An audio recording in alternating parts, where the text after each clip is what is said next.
අද ගාල්ලේ ජූල් ගහ පන්සලේ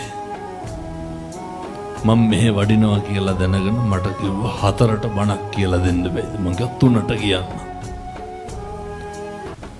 වෙනදුනේ මුළු කරාපිටියක් බලාගෙන හිටියා මොකේද? මම එනකම්. දැන් දවස් 4කට කලින් කොල්ල පෝස්ටර් ගහනවා මට ෆොටෝ එවලා තිබ්බ පාන්දර. බැනර් කටවුට් වලට ලොකු වියදමක් කරලා ඊයර පන්සලේ හඩ් ගැව්වා. බණහන් දෙන කට්ටියට කේටරින් සර්විස් වලින් පුටු ගෙනාවා.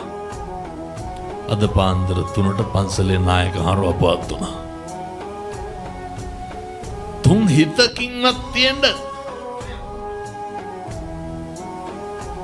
අද යන්න හිටියේ පන්සලේ බණට මං දැන් තව ටිකින් මේ මල ගෙදර යනවා.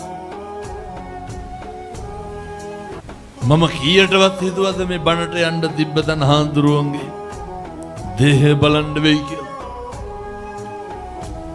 කවුද හිතුවේ ධර්මාසනේ ගහපු තන හාමුදුරුවන්ගේ මිනිය තියන්න වෙයි කියලා. කවුද හිතුවේ බණ අහන්න එන මිනිස්සුන්ට ගෙනාපු හට් එකේ හාමුදුරුවන්ගේ ආදාහනට ගන්න වෙයි කියලා. මේ තුන් හිතකින්වත් හිතනේවද මේ ගෙවෙන්නේ?